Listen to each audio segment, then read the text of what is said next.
Workers at Nintendo's third-party repair facility reportedly faced a very stressful work environment caused by a deluge of switches sent in for issues related to Joy-Con drift, according to a report from Kotaku.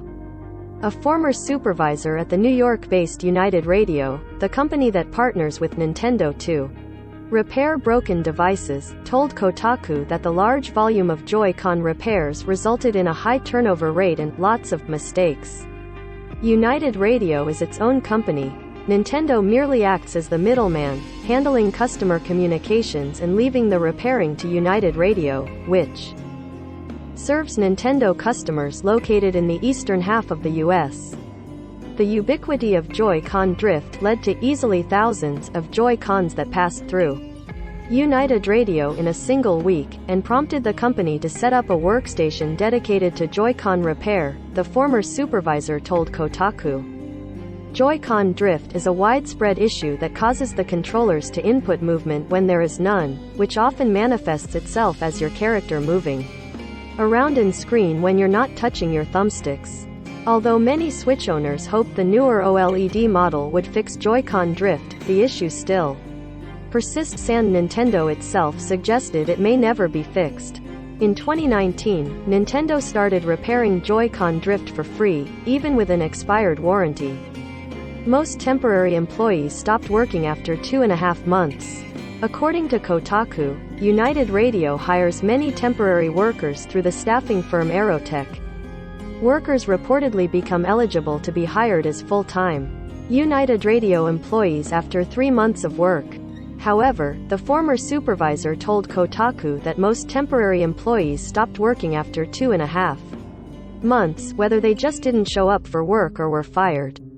This reportedly made it hard to establish an experienced team of workers, inevitably leading to errors. In one example of such errors, a customer on Reddit said their Switch was returned with another person's save data on it.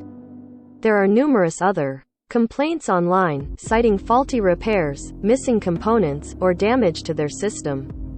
A high turnover rate wasn't the only issue contributing to repair mistakes. A language barrier also posed challenges, the former supervisor told Kotaku. The supervisor claims they were the only native English speaker on the job, making it difficult to train employees.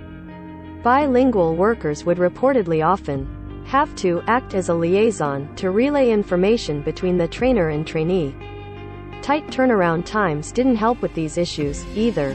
The former supervisor told Kotaku that United Radio would simply replace any broken Joy-Cons from 2017 to 2018. After that period, workers were reportedly required to repair 90% of Joy-Cons within 4 days of receiving them. It's unclear if the policies were mandated by Nintendo. The Verge reached out to Nintendo with a request for comment but didn't immediately hear back. As Kotaku notes, Nintendo doesn't just rely on contracted employees to do repairs.